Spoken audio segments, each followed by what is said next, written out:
पिलाने भूगोल क्लास समस्त को सुस्वागत। आमे डिसेंबर मास जो थिला हमर ऑस्ट्रेलिया महादेश आमे पढि सारथिले एवं एई कोरोना छुट्टी लागि हमर रहि जाई छी पाठ छी। बर्तमान आमे पढिबा कोन भारत रो अवस्थिति आ प्राकृतिक विभाग।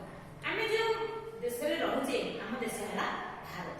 तो ए विशाल भारत को महादेश रे अवस्थित ना एशिया महादेश रे अवस्थित। ए विशाल भारत उत्तर रे रहला हमर किसे ना हिमालय पर्वतमाला आम ए जो भारत देशटी हमर कोन गोटे उपद्वीप हैला काहेकि ना आर उत्तर रे रहला हिमालय पर्वत श्रेणी, पूर्व रे रहला देखो उत्तर रे रहला हिमालय पर्वत श्रेणी, पूर्व रे रहला बंगोपसागर, दक्षिण रे रहला भारत महासागर एवं पश्चिम रे रहला आरब महासागर। ए तीनोटी जाक महासागर घेरी रहिछि तीन भाग एवं आ गोटे भाग रहला कि से स्थल भाग जोटा कि हिमालय पर्वत श्रेणी अवस्थित। तेणु भारत को कहला कोन जो उपद्वीप बोली कहा जाय। ताले ए भारत तीन भाग रहला जलराशि घेरी रहिछि तेणु से उपद्वीप हला।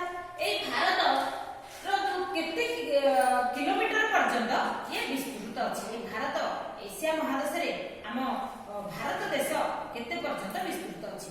एहा एई महादेश ए विशाल महादेश रे कोन अछि ना क्षेत्रफल हला 3.28 वर्ग किलोमीटर। एई देशटी भारत देशटी हमर क्षेत्रफल देखिया बोले एहा क्षेत्रफल होछि 3.28 वर्ग किलोमीटर। एई महादेशटी हमर एई भारत एई देशटी हमर एशिया महादेश रो दक्षिण भाग रे अवस्थित एवं एई महादेश रो मध्य भाग रे कोन जायछि कर्कट क्रांति जायछि। एई विषुव रेखा जायछि एई महादेश आर उत्तर एई महादेश रो उत्तर रे रहला विषुव रेखा एवं एशिया महादेश रे ये दक्षिण रे अवस्थित।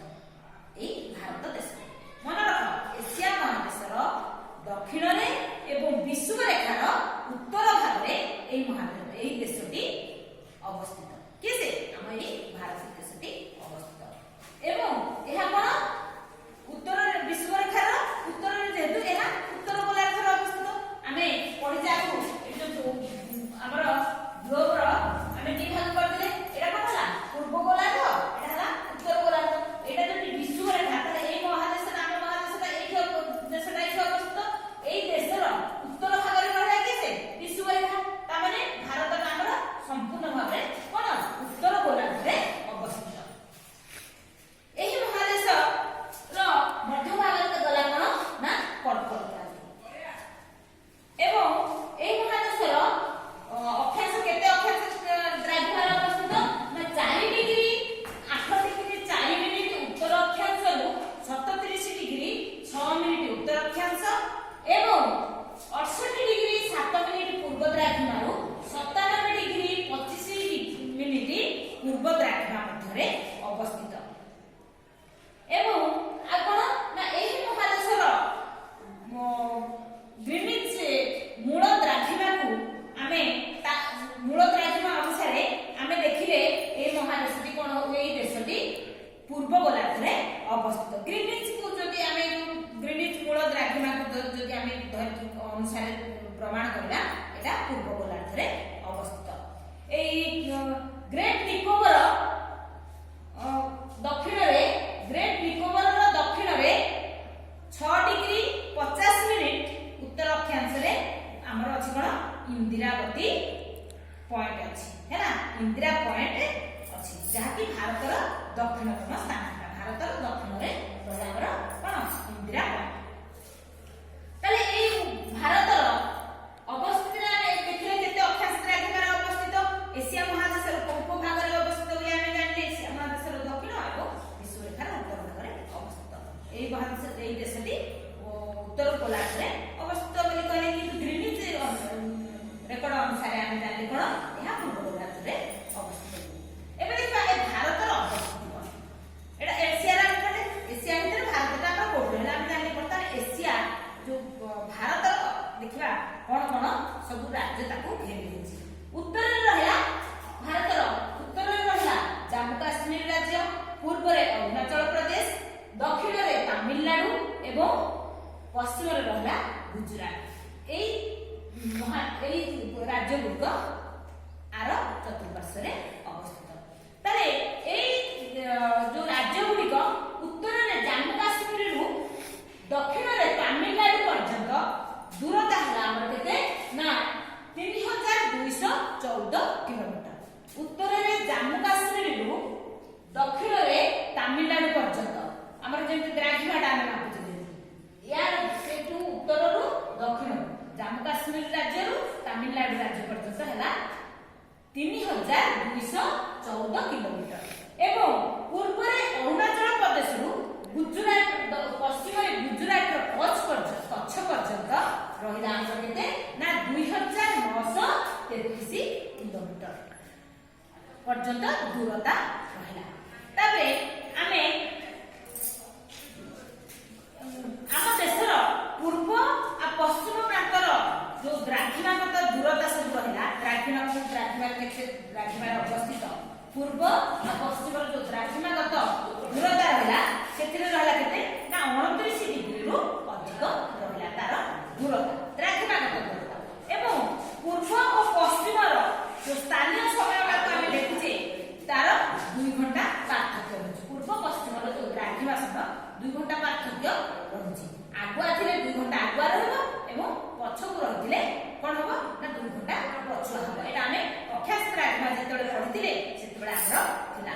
तापर आ कोन देखिथिले ना 1 डिग्री जो अक्षांशगत दूरता हले 1 डिग्री दूरता रे केते 4 मिनिट पार्थक्य आगुआ रहता 4 मिनिट आगुआ रहता।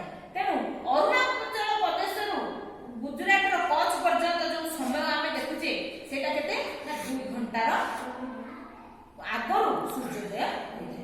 अरुणाचल प्रदेश गुजरात रो केते पश्चिम पटे रहला, अरुणाचल रहला पूर्व पटे। हम पृथ्वी जेते घुरुची कोन पश्चिम रु पूर्व को घुरुची तेन परि एठी जेते सूर्योदय होबो तार 2 घंटा आगरु एठी गुजरात रो कच्छ रे कोन होय सूर्योदय होइथे। आगुआ एठी आगुआ 2 घंटा आगुआ सूर्योदय होइथे। एपटे अरुणाचल रे 2 घंटा पछुआ सूर्योदय होइथे। एवं आ कोन हेची ना आल्हाबाद निकट रे जाइतबा 82 डिग्री 30 मिनिट जो पूर्व द्राघिमा जो हमर स्थानीय प्रमाण समय हमर जो देशर रहिची सेथिरे कोन होची ना सेथि पई एथिरे जो सेटा तो हम द्राघिमा रेखा पर नेछि प्रमाण समय आल्हाबाद रो स्थानीय समय द्राघिमा समय ता प्रमाण समय बोली नेछि। तो सेथि पई द्राघिमा रेखा को कोन कहगला ना भारतर प्रमाण द्राघिमा रेखा बोली कहा जाय।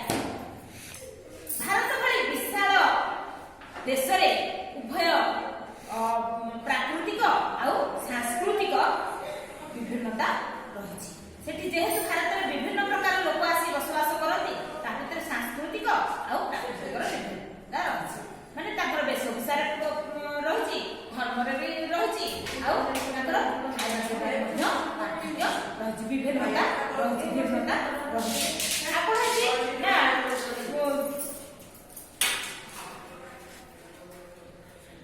आपण हेछि ना एई सूच हिमालय उत्तर रे सूच हिमालय पर्वतमाला बृहत भारतर सर्वबृहत कोन अछि मरुभूमि आउ उत्तरस्थ समतल भूमि असमान दक्षिण भारतर माଳ अंचल सब कोन हेछि भारतर भूमि ऊपर मध्य कोन देछि विभिन्नता देखिछि। कोठी सूच पर्वतमाला देछि, कोठी मरुभूमि देछि, कोठी स्थान रे मध्य असमानता मध्य देखि देछि। सबुर विभिन्नता देखि देछि हैना ए विशाल भारत वर्ष।